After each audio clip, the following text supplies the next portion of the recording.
Olá, bem-vindo de volta, meus caros exploradores do 40º milênio. E hoje eu decidi aprofundar um pouquinho mais na lore de um capítulo que tem aparecido bastante na Guerra de Badab. E é um capítulo que tu não vai achar muita coisa a não ser que eu te fale: os exorcistas. Bem, por que os exorcistas tu não vai achar muita coisa?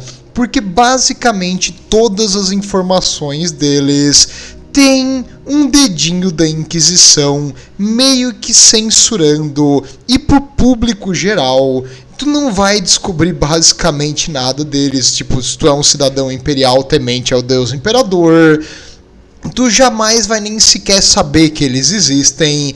Porém, você aqui, uma pessoa elucidada que sabe bastante coisas, um cara iluminado, vamos conversar um pouco mais sobre assuntos que não deveríamos, e eu vou hoje trazer para vocês alguns segredos do Império do Homem no futuro do 40.000.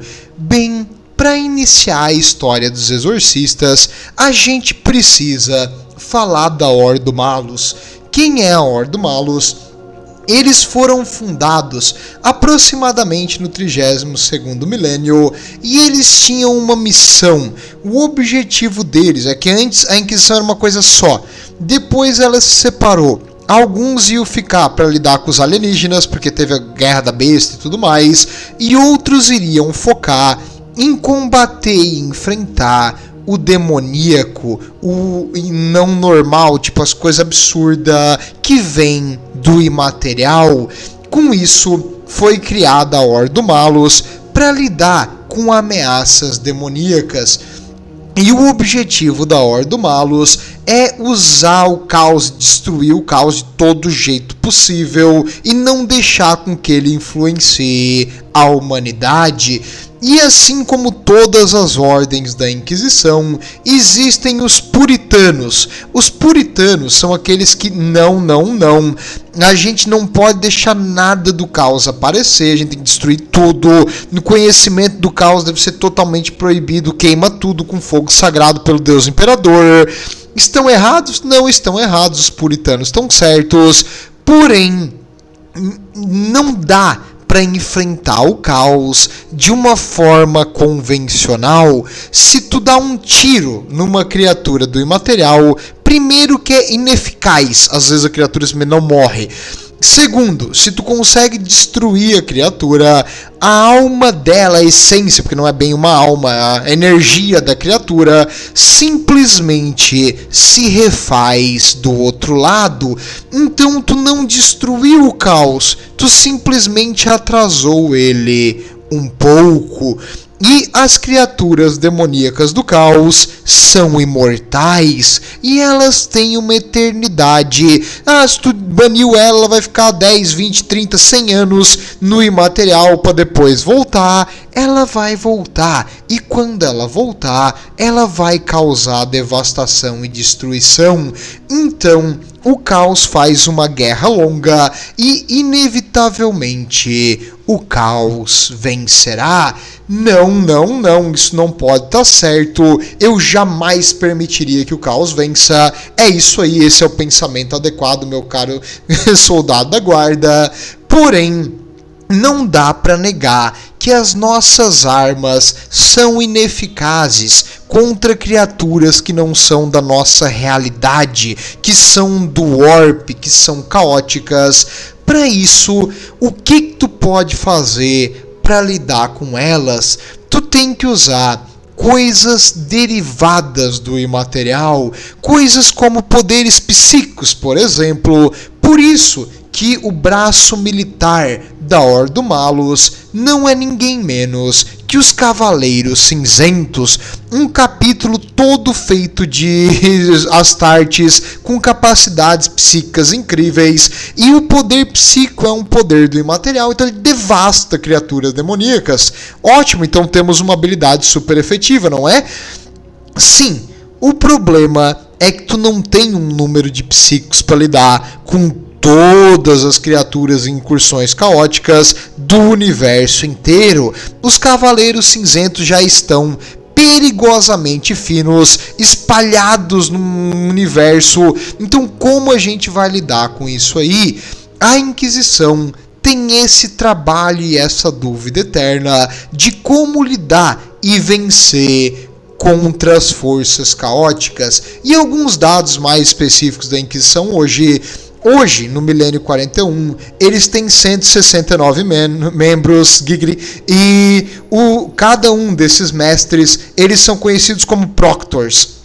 E um Proctor é responsável por uma chamber, que é uma câmara, que é, no caso, ele tem vários outros inquisitores menores que trabalham para ele, vários agentes que trabalham para ele. Então, dos mestres tem vários, uma miríade de outros inquisitores menores. A gente não sabe ao certo o número que eles têm, nem quem são os agentes. E esse segredo é parte da defesa e da força da Inquisição, porque tu não sabe exatamente quanto eles são, onde eles estão. Então tu não consegue planejar um assassinato contra o Inquisitor, porque às vezes tu não sabe onde é que ele tá ou quem ele é. Então, muito, muito útil para manter pessoas assim com tanto poder e influência no Império e que podem criar inimigos durante sua carreira protegidas. Por isso, a parte do mistério e da parte de não divulgar a informação é um tipo de defesa deles. A Alpha Legion concorda que não saber coisas sobre o seu inimigo é o maior jeito de tu se proteger,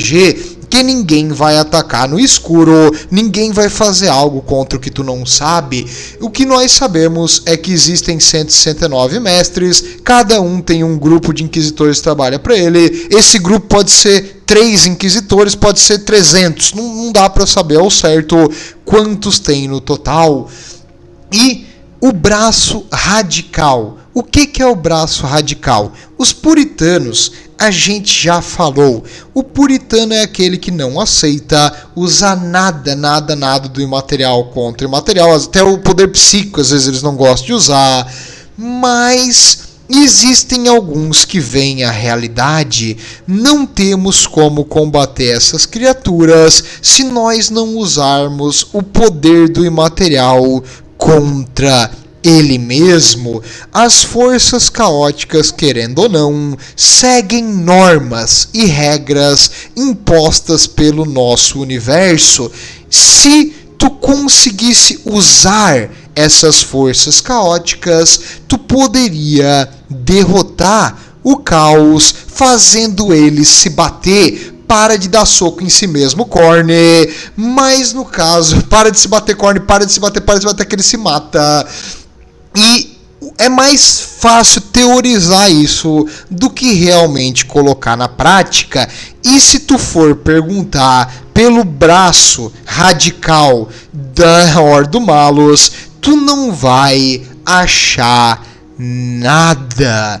Mas, meus amigos, eu vou ajudar vocês com um conhecimento proibido.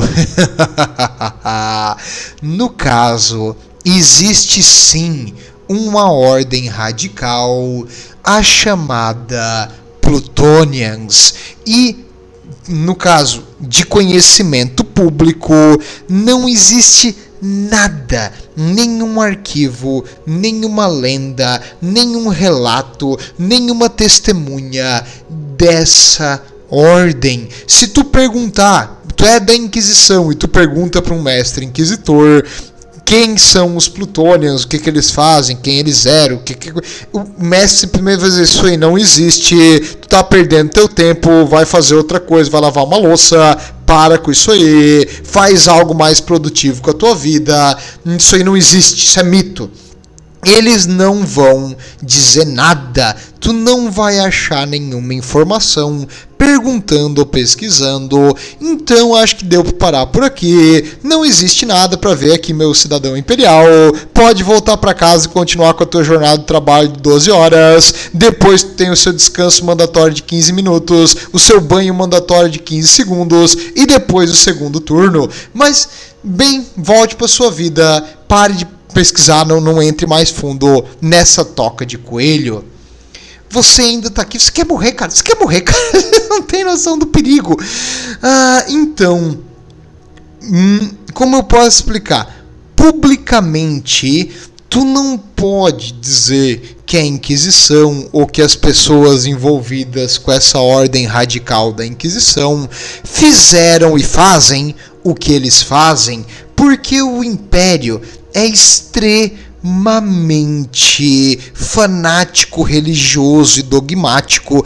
Dogma é tu ter uma verdade universal e absoluta que não pode ser mudada por nada.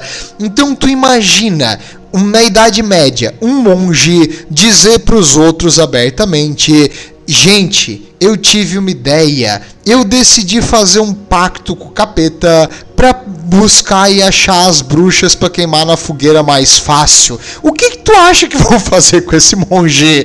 É mais ou menos esse nível a mentalidade do Império.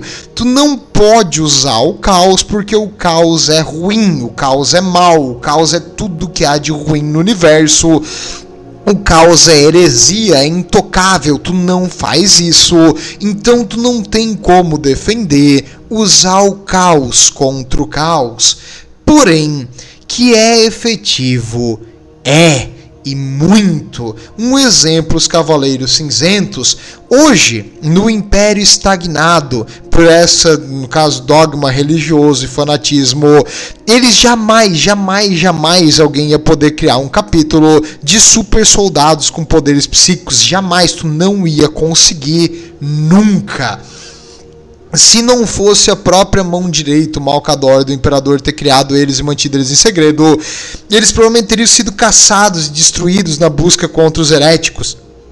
E os Grey Knights são o último escudo da humanidade contra as forças caóticas do caos. Olha a quantidade de bem que eles fazem para o Império como um todo.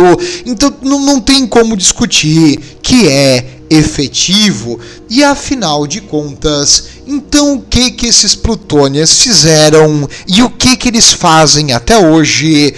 Eles tentam utilizar a própria energia caótica, a essência, as criaturas do outro lado contra elas. Como assim? Os demônios menores, os sanguinolentos, os demonetes, essas coisas, eles não têm praticamente nenhuma inteligência. Eles são criaturas de instinto. Eles vão fazer aquilo que eles fazem. Eles são meio que uma representação, um simulacra do Deus do Caos Maior. Porém, os demônios maiores, os príncipes demônios, os Greater Demons, esses aí, eles são diferentes. Eles têm uma noção de que eles existem, eles têm autonomia e um conhecimento enorme, um conhecimento do caos. E conhecimento é poder, porém o conhecimento do caos corrompe. Não é qualquer um que consegue entender e estudar o caos sem se corromper, mesmo que de uma forma subconsciente. Tu não percebe por quê, mas aí quando tu estuda o Nurgle, tu começa a parar de tomar banho, tu começa a não tomar mais remédio, tu começa a ficar doente e aceitar que aquilo ali é parte de ti. Tu não percebe o porquê, mas tu tá virando um cultista de Nurgle. Tu começa a estudar o Slaanesh, e tu começa a experimentar coisas que não deveria, e tu vai experimentando cada vez mais, e pra ti aquilo é normal. Quando tu tá percebendo, tu tá matando pessoas, ressecando elas, triturando em pó e cheirando como se fosse alucinógenos. Então, e pra ti aquilo é normal, tu não percebe o que tá acontecendo. E assim o caos lentamente corrompe a cabeça do ser humano. Portanto, apenas aqueles incrivelmente resistentes às tentações caóticas podem estudar e entender o caos, e eles fazem parte da Sagrada Inquisição. E os Plutonians pensaram o seguinte: tu não vai conseguir matar uma criatura do imaterial, não é? Então como tu se livra de uma criatura imortal? Tem que haver uma solução. porque apenas enfrentá-los nós vamos perder. Não adianta. Por mais que a gente destrua uma rebelião caótica aqui, uma incursão demoníaca ali, um planeta demoníaco lá, outros 10 vão aparecer para tomar o lugar, e daqui a pouco todas as criaturas que nós sangramos para matar vão voltar. As mesmas que foram banidas, as mesmas que foram expulsas, destruídas, vão retornar. Os nossos soldados não voltam, mas as criaturas caóticas são imortais. Então, como tu pode se livrar delas?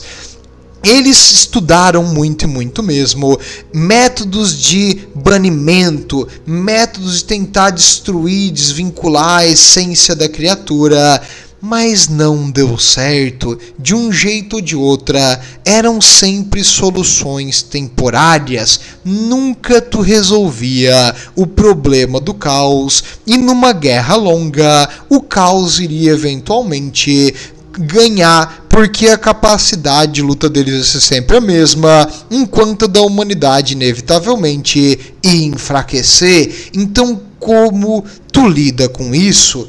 E se nós, ao invés de banirmos o demônio, criássemos símbolos de proteção e uma forma de prisão, um jeito de trancar ele, prender ele imóvel na nossa realidade?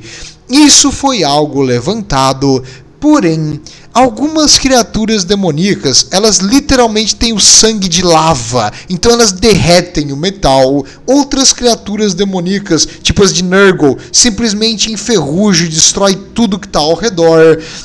Outras simplesmente se teletransportam, desaparece de um ponto e aparece em outro. Então como é que tu vai prender uma coisa dessa? Não existe ferro suficiente no nosso universo que consiga criar uma jaula impenetrável para uma criatura do imaterial. Mas por que essa jaula precisa ser de aço e concreto e não de carne e osso? Como assim? Peraí, onde é que isso está indo? Existe um jeito de tu prender uma criatura aqui. Tu simplesmente coloca ela em um corpo vivo, em um ser humano. Tá, mas aí a pessoa vai ser possuída pelo demônio? Sim, exatamente. Então tu tá dizendo que tu prende uma pessoa e aí tu bota o demônio dentro da pessoa presa e é isso? Vitória? Sim, exatamente. Então tem um jeito de tu simplesmente impedir a regeneração e a reencarnação das criaturas do imaterial? Teoricamente, sim. Tudo que tu precisa fazer é fazer um ritual profano e invocar uma criatura demoníaca em um humano inocente. Isso aí não parece estar certo, isso não parece estar legal, isso parece coisa que o caos faz. Precisamente. Por isso, a necessidade de silêncio absoluto e total subterfúgio quando se trata dos Plutonians, porque o método deles pode ser visto como algo não aceitável, que é no mínimo heresia e no máximo digno de traição e excomungato. Então, isso aí não cheira bem, não parece bom, mas tu não pode negar se eles conseguirem resultados, não é mesmo? E quanto à questão dos resultados, os Plutonians tentaram e por um tempo parecia estar dando certo. Porém, as pessoas que ficavam com essas coisas do imaterial rapidamente perdiam total controle do seu corpo. Alguns aguentavam uns dias, outros meses, mas eventualmente a mente, a essência do ser humano que já foi, desaparecia e a criatura demoníaca tomava total controle do corpo. E era uma questão de tempo. Os demônios são infinitos, o ser humano não. eventualmente o ser humano comete um erro e uma criatura dessas escapa, mata um monte de gente antes de ser destruída. Então era muito perigoso e o processo quase que foi abandonado. Alguns dizem que foi abandonado, nada para ver aqui. Outros mantiveram a dúvida, porque se tu conseguir manter isso mais tempo, tu impediria a criatura demoníaca de retornar. E o que é melhor? Tu sacrificar um ser humano para deixar um demônio maior de Zint, de Korn, de Slaanesh, de Nurgle preso para sempre. A quantidade de pessoas que esse sacrifício vai salvar é incontável. Um príncipe demônio pode destruir um planeta de bilhões de almas e tu vai sacrificar uma para proteger desse enorme risco.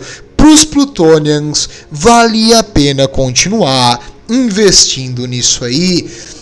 E se ao invés de um ser humano, tu colocasse esse demônio em um Space Marine, um fuzileiro espacial, um super soldado, porque não só os músculos e o tamanho é que aumentaram com o processo, os Astarte têm uma resistência mental incrível, e se tu selecionasse aqueles mais aptos a resistir a essa invocação demoníaca, tu poderia criar uma prisão permanente. Afinal, o Astarte, o corpo dele também é feito para viver para sempre. Por isso, tu vai ter alguém que não perece nunca e tu vai ter uma resistência mental muito melhor, impedindo que o demônio tome conta por completo do corpo do usuário. Interessante, mas que capítulo ia ser insano ou idiota o suficiente para fazer uma coisa dessa? Nenhum. A resposta é nenhum. Por isso, no milênio de 35 mil, depois de vários e vários séculos tentando e falhando, mas aperfeiçoando a técnica, os Plutonians, cara, eles deviam ter muita influência. Eles tiveram a genial ideia de fazer uma fundação única e especificamente para criar Astartes resistentes à corrupção caótica. Publicamente, tu podia dizer, olha só, gente, nós estamos criando Astartes mais resistentes ao caos. Então era uma coisa que publicamente ia sair legal, mas embaixo dos panos, na surdina, o objetivo era manter a pesquisa nessa questão de possessão demoníaca e tentar criar uma permanente jaula para as criaturas do imaterial. E com isso foi realizada e aprovada pelos senhores da Terra a 13ª fundação. E nessa 13ª fundação, vários capítulos foram criados, a maioria já não existe mais, e um deles se destacou dos demais. Eles são os Exorcistas. Provavelmente quando eles foram criados eles não tinham esse nome ainda, e oficialmente eles são sucessores dos Punhos Imperiais. Um dos ouvintes aqui do canal, que tem percepção de no mínimo 9, parabéns, percebeu uma coisa: nossa, como eles são parecidos com os portadores da palavra. Parabéns, garoto bom. Por favor, vá até a Inquisição mais perto de você para ser recrutado ou morto, um dos dois, não sei o que eles vão fazer, mas em geral,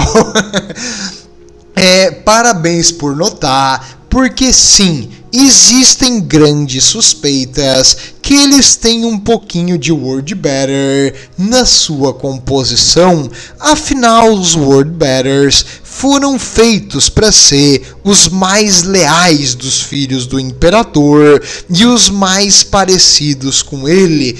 Portanto, é bem possível que eles tenham herdado uma resistência natural contra a corrupção caótica. Parece brincadeira falando que porque hoje a gente sabe que os Wordbearers se tornaram, mas a ironia do destino, e eles foram feitos para ser meio que a antítese do caos, eles mergulharam de cabeça nisso aí, e eles, quando eles lutam, eles, no caso os exorcistas, eles fazem uma canção de batalha, uma espécie de litania, um cântico religioso, e eles falam umas palavras, uma coisa arcaica, que é a mesma que os Grey Knights fazem também.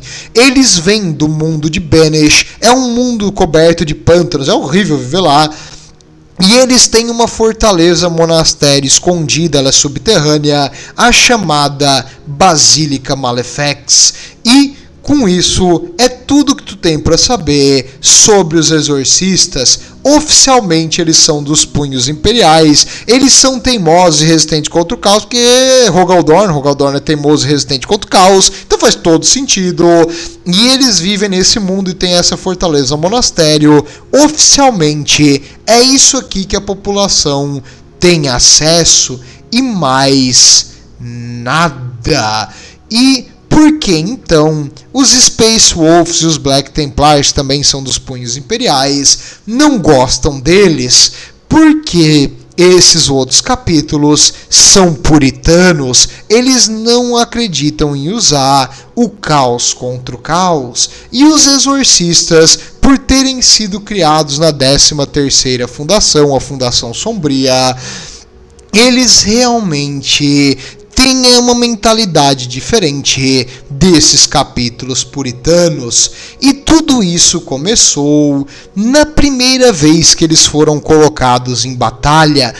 A 13ª fundação, eles foram colocados na prova de fogo. Como assim? Como os capítulos... Ninguém achava realmente que ia dar certo, cara. Vou ser bem honesto contigo. Até mesmo os Plutonians, os que mais acreditavam que eles iam ter uma resistência contra os demônios, estavam perdendo totalmente a influência, a esperança, porque já fazem quase o quê? 3.000 anos que existe a Ordem do Malus, e eles nunca conseguiram criar uma jaula adequada para um inimigo de origem caótica. Então a esperança estava no final, o apoio ao projeto já estava no final, e eles realmente usaram o máximo da sua influência para criar essa fundação. Se isso aqui não desse certo, ia acabar o projeto e não ia para frente. Então os Plutonians precisavam de resultados para ontem, e eles enviaram aqueles que mais demonstraram proeficiência, que foram os exorcistas, para um mundo demoníaco. O que? Tu mandou um capítulo que tu quer que seja possuído por demônios, para um mundo cheio de demônios? Sim, precisamente, bem próximo do Olho do Terror, um mundo chamado Totem 4, que é meio que fora da fronteira imperial. Esse mundo demoníaco era tomado por demônios de Tzeentch, criaturas em constante mudança, um planeta em constante mudança. Não é um lugar bom pra te ir, e provavelmente se tu vai atacar Tzeentch, ele sabe que tu tá vindo, porque Tzeentch prevê o futuro. E quando esse capítulo chegou lá, as criaturas demoníacas fizeram o que elas fazem melhor. Um ataque em todas as direções, foi cercado. Os exorcistas já direto quando eles chegaram no planeta, começaram a descer das Thunderhawks, já foram atacados em todas as direções por um fogo mágico de Tzeentch, que se encostasse em alguma coisa normal, tipo eu e você, nós iríamos virar uma aberração caótica, um mutante, uma coisa horrível. Porém o foguinho, as criaturas de Tzeentch, bola de fogo, bola de fogo, bola de fogo. E os super soldados exorcistas, a bola vinha, explodia na armadura, não é muito efetivo. O soldado olhava para a criatura de Tzeentch, que agora fazia uma cara de medo, enquanto o soldado mirava o bolter e descia ali o chumbo sagrado do imperador na testa dessas criaturinhas feias, e elas explodiam em dois horrores rosas. Aí eles atiravam de novo, estourava os horrores rosa e viravam um horror, acho que é laranja ou amarelo, que é uma bolinha de fogo. Ele vem correndo e se joga no super soldado, e o fogo de Tzeentch não estava afetando os exorcistas. O que? Eles não viravam aquelas aberrações caóticas, eles não mudavam. Então a arma de Tzeentch, porque no mano a mano eles são um macarrão molhado que um nudou, eles não conseguem lutar no mano a mano. E quando o demônio maior, no caso, o Keriath é o nome dele, que ele é o demônio maior de Tzeentch aqui do planeta, Keriath the Shrouded. Ele é um Greater Demon, ele é um demônio maior. Ele dominava e comandava esse planeta, e quando ele viu que essas forças eram imunes às bênçãos de Tzeentch, ele ficou enfurecido e ele decidiu mudar a tática, já que mudar a tática é uma coisa fácil para as tropas de Tzeentch, e ele decidiu avançar diretamente contra o líder dessa incursão, desse capítulo esquisito que estava lutando com eles, e ele avançou contra o mestre do capítulo dos exorcistas. O mestre do capítulo estava protegido, amparado por algumas barreiras psíquicas, porém um demônio maior de Tzeentch. Boa sorte criando uma barreira para proteger alguém. Ele atravessou as barreiras e ele invadiu a mente do mestre do capítulo. Quando a criatura possuiu o nosso super soldado, e ele até tem um nome, cara, mas o nome dele é Enoch Trismegistus. É impossível falar o nome dele, eu desisto. Até tem um negócio no 40.000 que tu precisa saber o nome da pessoa pra ter um domínio mental sobre ela nessa questão de poder psíquico. Então acho que o nome deles é propositalmente quase que impossível de falar. Trismegistus é bem esquisito falar o nome dele. E se tu não sabe a pronúncia adequada e falar o nome dele, tu não consegue comandar o corpo de uma forma direita. Isso é algo que aparece em alguns livros do 40, mas não é bem explicado como funciona. Mas se foi proposital o nome dele ser impossível de pronunciar, parabéns para quem criou isso aqui. E agora, dentro da mente do mestre do capítulo, o demônio começou a tomar conta do seu corpo e ele começou a atacar e lutar contra os seus irmãos de batalha, que não queriam matar o mestre do capítulo. Então eles tentaram ao máximo evitar golpes fatais. Vários irmãos morreram aqui tentando parar o frenesi que agora ele estava como é que eu vou te explicar? Possuído pela criatura. Porém, ele de repente parou. Ao invés de continuar aquele ataque, aquela possessão demoníaca, ele estava parado agora no meio das forças aliadas. Rapidamente o pessoal tirou as armas dele, né? Porque vai que ele volte a ficar louco. Mas o mestre do capítulo estava em um estado agora catatônico. Por fora, tu não sabia o que estava acontecendo, mas lá dentro na mente dele havia uma luta entre ele e o Keriath, o demônio de Tzeentch. Os dois estavam lutando pelo domínio da sua mente. Normalmente, quando um soldado, um Astarte, é possuído por uma criatura demoníaca, ele vai virando uma aberração, ele começa a criar garras, ele vai se fundindo com a armadura, ele vai criando olhos, bocas, um monte de coisa estranha, ele vira uma representação caótica e vira uma monstruosidade. Porém, com o nosso mestre do capítulo, Enoch, foi o contrário. Ele continuou firme e o demônio tentava dominar ele. Enquanto o demônio tentava dominar ele, ele descobriu coisas que a criatura não queria que ele soubesse. Não era só o demônio que estava na mente dele, ele estava na mente da criatura.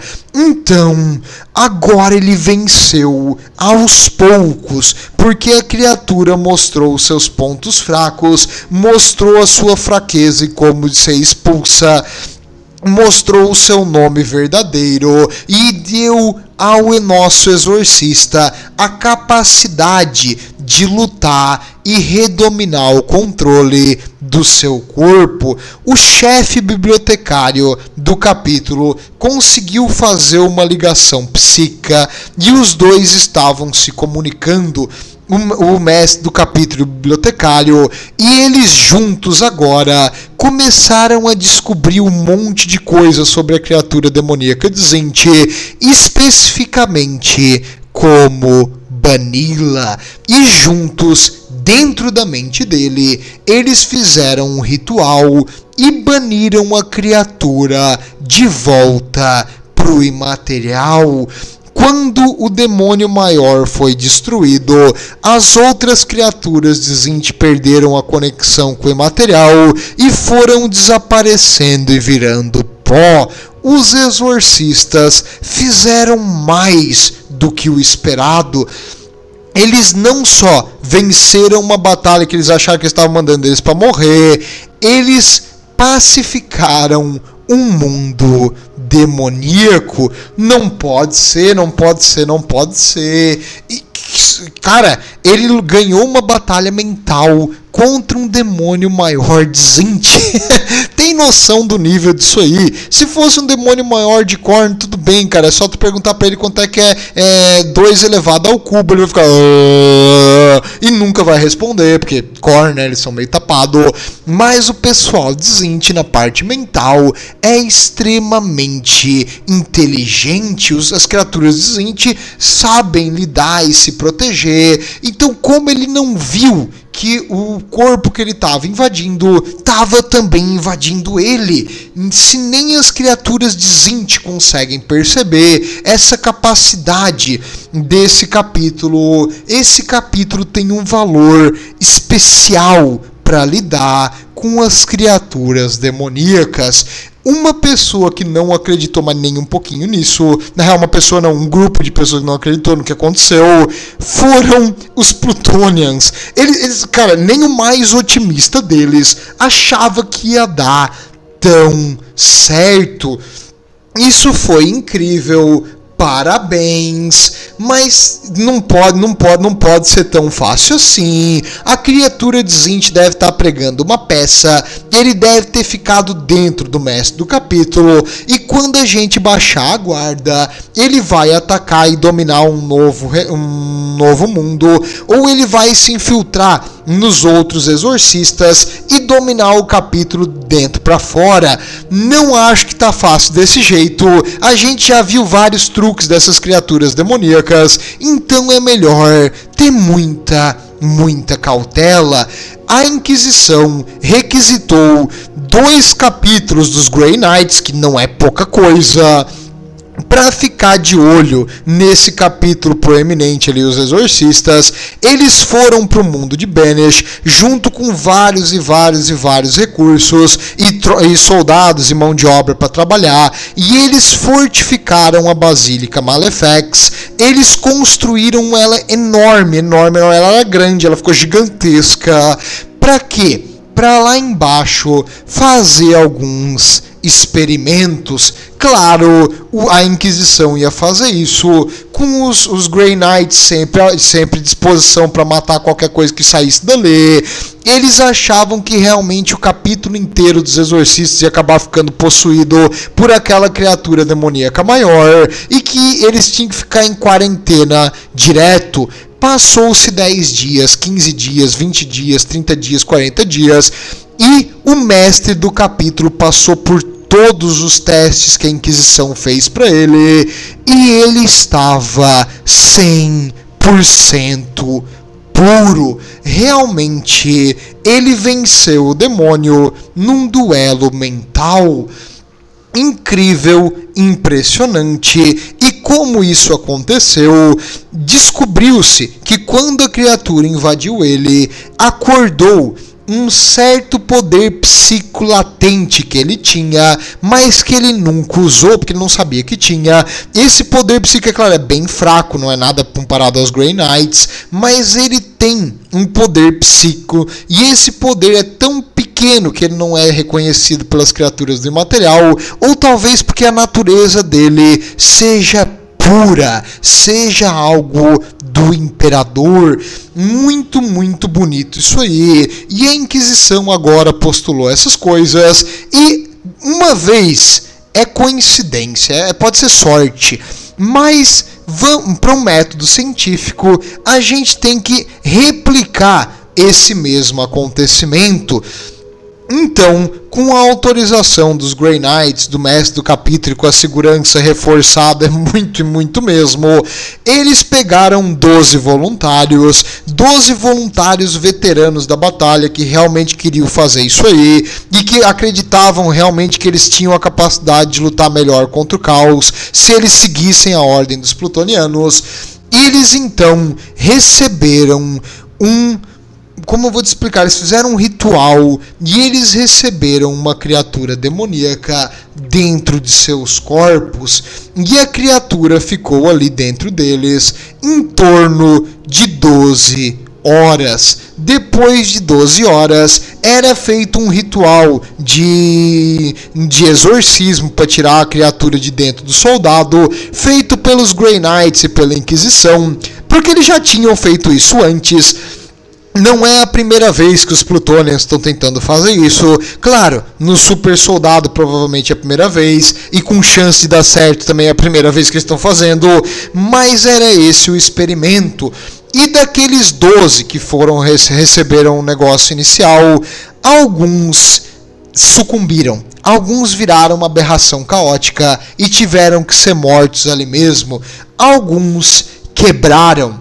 Eles conseguiram expulsar e banir o demônio, mas o corpo e a mente ficou tão afetada que eles não tinham capacidade de andar, de falar, eles ficaram num estado vegetativo. Mas alguns tiveram a mesma experiência que o mestre do capítulo. Eles venceram o demônio num duelo mental e mantiveram-se puros, acordando uma espécie de poder psíquico latente. Não que eles vão fazer uma bola de energia, mas que protege a mente deles da corrupção demoníaca, a mente e o corpo. Beleza, a gente precisa de uma amostra maior.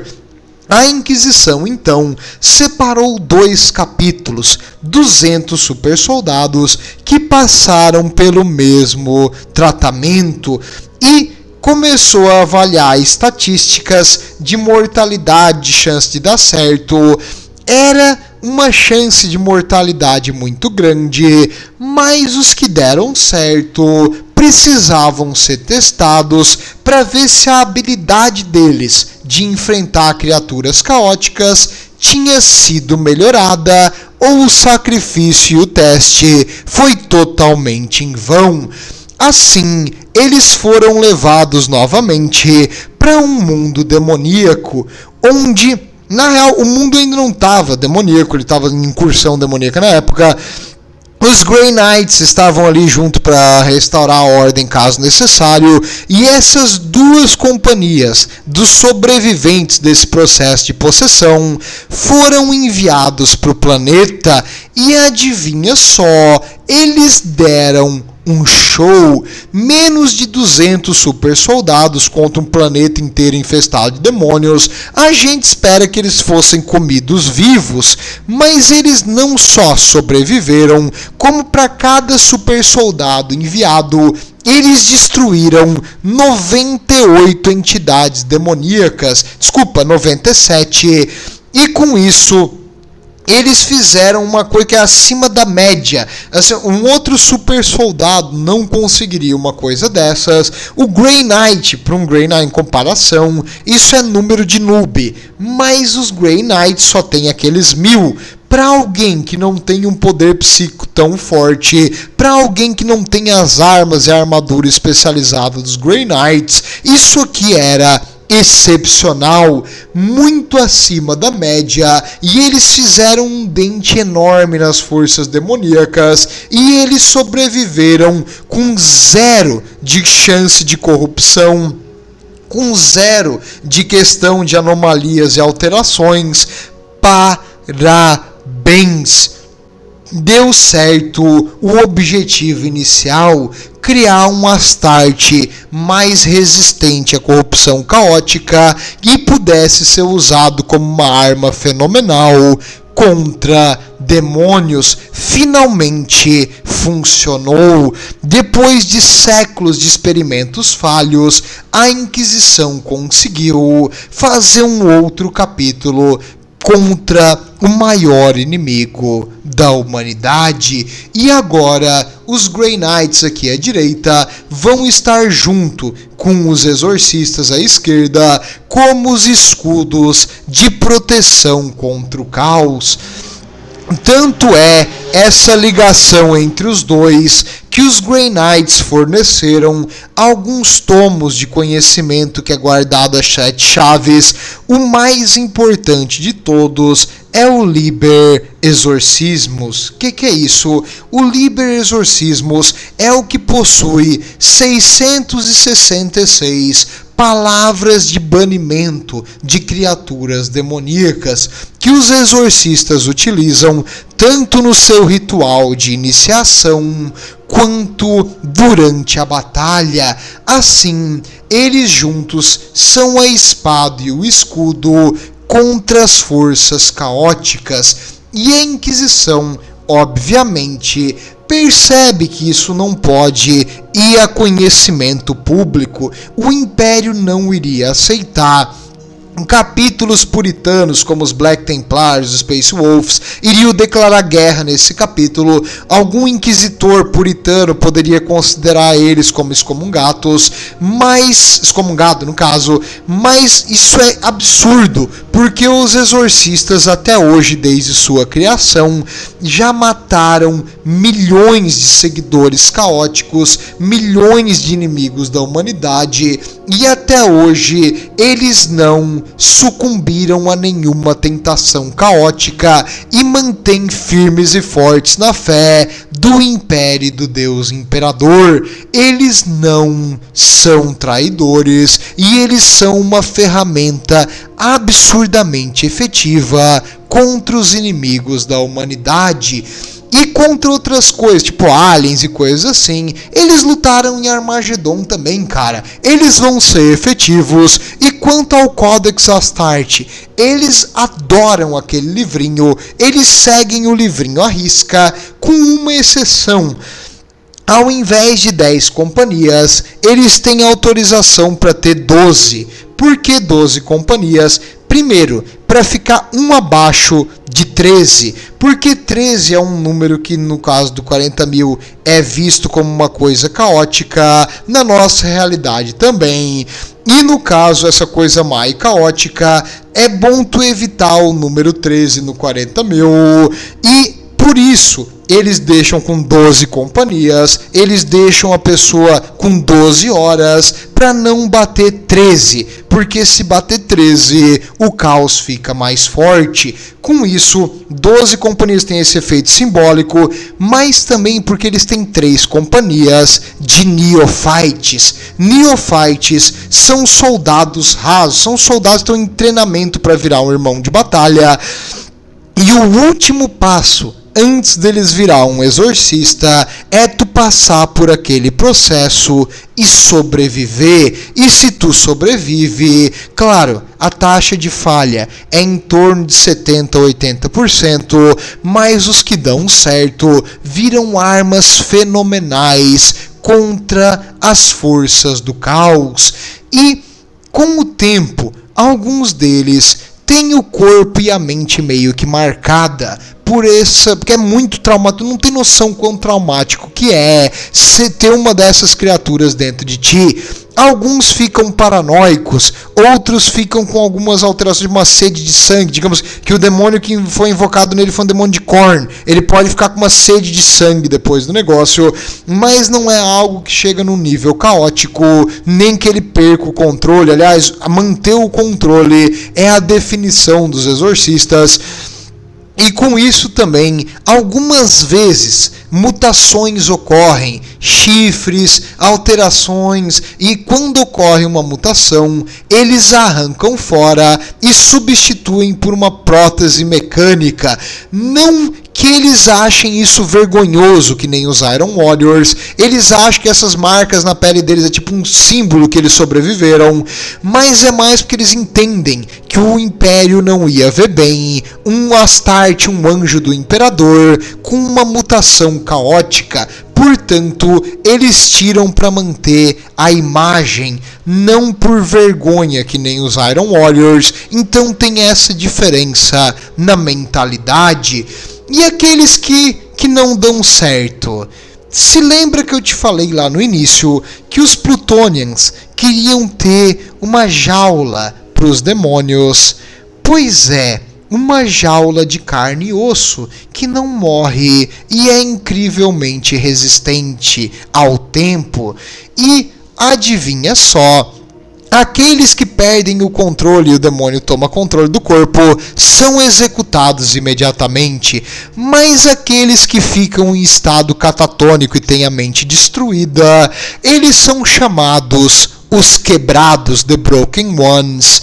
Esses quebrados, a Inquisição decidiu o seguinte: bem, infelizmente, o nosso Astarte dos Exorcistas não conseguiu vencer, mas ele também não perdeu, porque o demônio agora está preso em um corpo que não se mexe. E se a gente invocasse mais do que um demônio para esse corpo?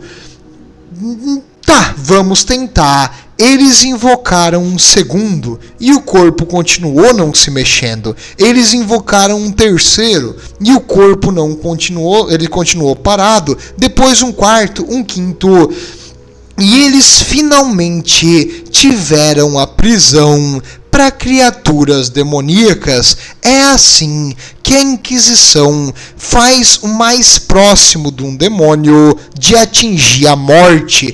Porque a criatura do imaterial, cara, é tipo uma criança hiperativa que tomou um monte de tipo achocolatado e açúcar puro e tá vendo ali um desenho do Pokémon que dá epilepsia. E, então, cara, essa criança hiperativa, pular pro lado e pro outro, pular pro lado. Então, isso é a criatura do imaterial. Tu tá preso num corpo imóvel, deixa eles insanos e aquele corpo vai ficar ali para sempre. Tudo que tu precisa é garantir que ele não vai se mexer, nem fugir. Então a Inquisição criou uma enorme prisão, a chamada Purgatomb. A Purgatomb é uma nave, talvez uma fortaleza monastério voador, a gente não sabe porque não é muito falado sobre isso, mas é uma gigantesca prisão totalmente sigilosa que ninguém sabe onde é que ela tá, a não ser pelos mais altos escalões da Inquisição e os exorcistas e os Grey Knights, e lá os quebrados ficam como uma prisão para os demônios de uma forma eterna, e mais que uma criatura demoníaca é aprisionada no mesmo corpo. Infelizmente, o soldado que teve a mente destruída ali vai passar por um sofrimento infinito, mas esse é um sacrifício que todos os exorcistas sabem que eles podem ter que fazer e eles não se importam. Eles farão com honra. E quanto aos primares, atualmente as forças caóticas reconhecem que os exorcistas são uma ameaça imensa e eles tentaram fazer o máximo possível quando abriu a cicatriz na galáxia para destruir os exorcistas. Sem êxito, eles conseguiram sobreviver. Mas era tanta força caótica atacando os exorcistas que os reforços não conseguiram chegar.